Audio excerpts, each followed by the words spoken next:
بسم اللہ الرحمن الرحیم۔ شروع اللہ کا نام لے کر جو بڑا مہربان نہایت رحم والا ہے۔ السلام علیکم ورحمۃ اللہ وبرکاتہ۔ نحمده ونصلی علی رسولہ الکریم، اما بعد فاعوذ باللہ من الشیطان الرجیم، بسم اللہ الرحمن الرحیم۔ کل من علیہا فان ویبقى وجہ ربک ذو الجلال والاکرام، صدق اللہ العظیم۔ حضرات گرامی قدر، اس دنیا کے اندر جو انسان بھی آیا اس نے آخر ایک نہ ایک دن رب العالمین کے پاس چلے جانا ہے۔ کل نفس ذائقۃ الموت، ہر شخص نے موت کا ذائقہ چکھ لینا ہے۔ جتنے بھی انسان آئے، جتنے بھی انبیاء کرام آئے، نیک لوگ آئے، وہ سب کے سب رب العالمین کے پاس چلے گئے، اور آخر کار ایک دن وہ بھی آ جانا ہے جب ہم نے بھی رب العالمین کے پاس چلے جانا ہے۔ تو رسول اکرم صلی اللہ علیہ وسلم نے فرمایا، جب آدمی اس دنیا فانی سے رخصت ہو جاتا ہے تو 3 اعمال ایسے ہیں جس کا اس کو ثواب اس کو مرنے کے بعد بھی ملتا رہتا ہے۔ آئیے جانیے وہ کون سے 3 ایسے اعمال ہیں جن کا ثواب رب العالمین اس شخص کو مرنے کے بعد بھی اس کے نامہ اعمال میں نیکیاں لکھی جاتی ہیں۔ یہ سب سے پہلا کام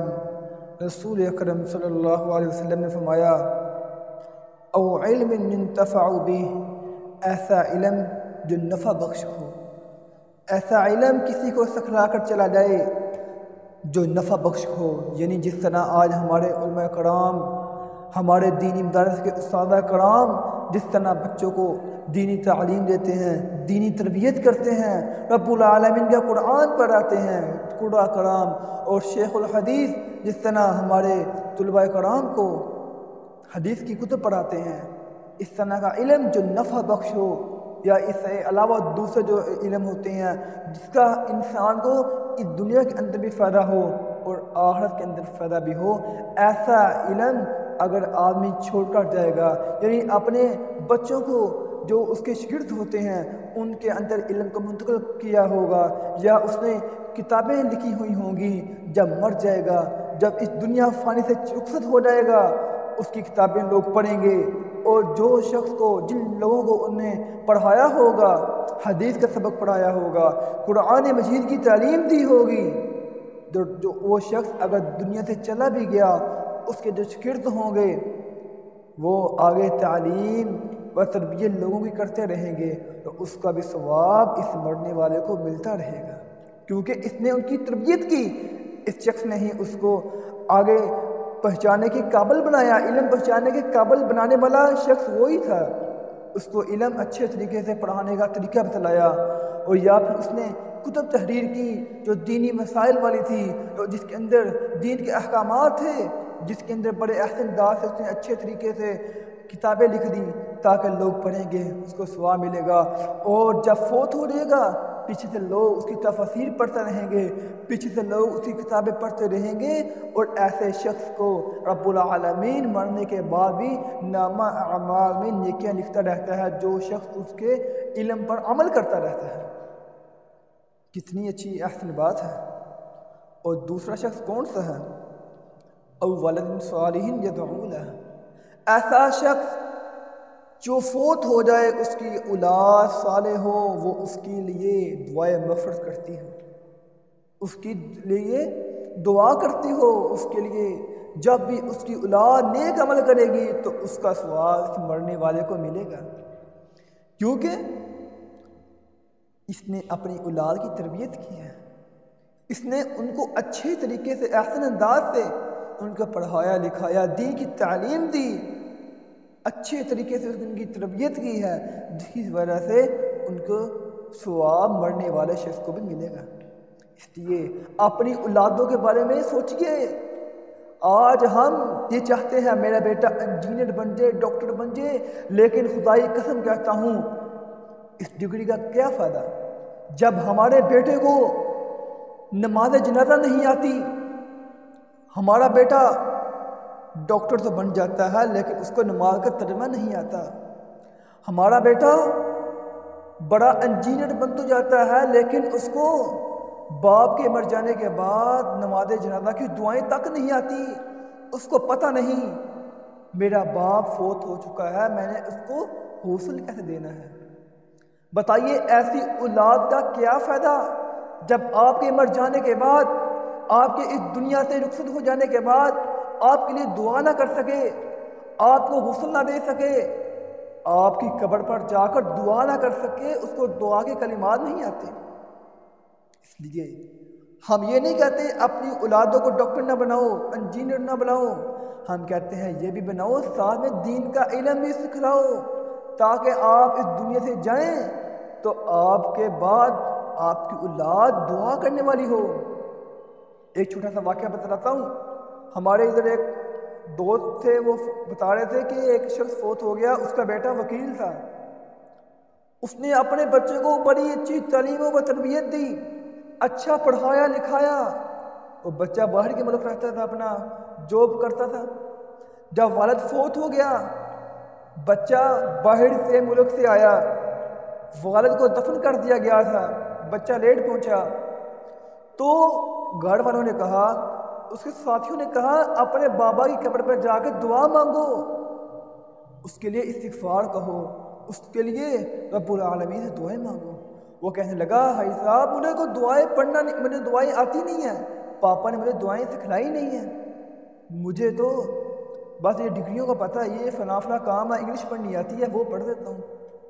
بتائیے ایسی اولاد کا کیا فائدہ جب آپ مر جائیں گے، آپ اس دنیا سے چلے جائیں گے تو اس کو دعا کرنا نہیں آتی ہوگی۔ اس لیے سوچئے، اس بات پر غور و فکر کیجئے کہ ہم نے اپنی اولادوں کو دنیاوی تعلیم بھی دینی ہے اور ساتھ میں دینی تعلیم ضرور دیں تاکہ کل آپ اس دنیا سے جائیں تو آپ کو غسل دینے والی آپ کی اولاد ہو، آپ کو نماز جنازہ پڑھانے والی آپ کی اولاد ہو۔ یہ نہ ہو کہ آپ اس دنیا فانی سے رخصت ہو جائیں تو آپ کی اولاد کو آپ کے لیے دعا کرنے کا طریقہ نہ آتا ہو۔ اس لیے میرے بھائیوں اس پر غور کیجئے، اس پر ضرور آپ ایک یہ پوائنٹ والی بات ہے کہ ہم اس سے بھول چکے ہیں کہ ہماری اولادوں کا کیا حال ہے۔ ہماری اولاد بڑی ڈاکٹر بن جاتی ہے لیکن ان کو غسل کرنے کا طریقہ نہیں آتا۔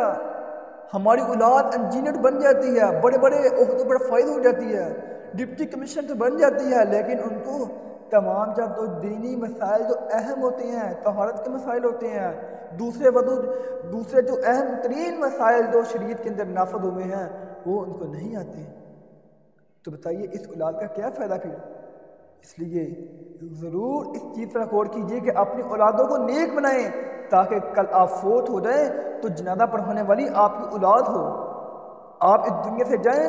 تو آپ کی قبر پر جا کر دعا مانگنے والی ہو آپ کی اولاد، اتنی اچھی تربیت کر کے اپنی اولاد کی اس دنیا سے جائیں۔ اور تیسرا عمل جو بتایا تھا نبی اکرم صلی اللہ علیہ وسلم نے وہ یہ تھا کہ آدمی صدقہ جاریہ کے کام کرے، یعنی کسی کا آپ نے مسجد بنوا دیا، آپ نے اس کے اندر جب تک لوگ نمازیں پڑھتے رہیں گے، جب تک لوگ رب العالمین کو یاد کرتے رہیں گے، ذکر و اذکار کرتے رہیں گے، اس کا ثواب بھی آپ کو ملتا رہے گا۔ اگر آپ کو جو بھی ادھر آ کے مسجد میں نماز پڑھے گا سب کا ثواب آپ کو ملتا رہے گا۔ یا آپ نے کنواں کھدوا دیا، پانی کی ضرورت تھی، وہاں آپ نے نلکا وغیرہ لگوا دیا، ٹیوب ویل وغیرہ لگوا دیے، جو بھی آپ نے دین کا کام کیا، مدارس بنا دیے، کسی مدارس کے اندر پڑھنے والے بچے کی تعلیم و تربیت کا خرچہ اٹھا لیا، اور اس طرح کے جو نیکیوں والے کام ہیں اس میں آپ نے حصہ لینا شروع کر دیا، اور یہ عمل جاری رہیں گے، اور آپ اگر اس دنیا سے چلے بھی جائیں گے، رب العالمین کے پاس چلے بھی جائیں گے تو اس وقت آپ کو ان اعمال کا ثواب ملتا رہے گا۔ بتائیے کتنے نیک اعمال ہیں، کتنے احسان اعمال ہیں کہ ہم اس پر عمل کر سکتے ہیں بڑے ہی آسانی کے ساتھ، اور جب ہم فوت ہو جائیں گے تو آپ کو، ہم سب کو اس کا ثواب ملتا رہے گا، مرنے کے بعد بھی جاری و ساری رہے گا۔ اس لیے یہ بڑے ہی چھوٹے کام ہیں، بڑے ہی معمولی سے کام ہیں، لیکن ہم نے ان کو نظر انداز کر دیا ہے۔ اس لیے کوشش کیجیے، اپنی اولادوں کی فکر کیجیے اور جو نیکی کا کام کیجیے، کوئی غریب ہو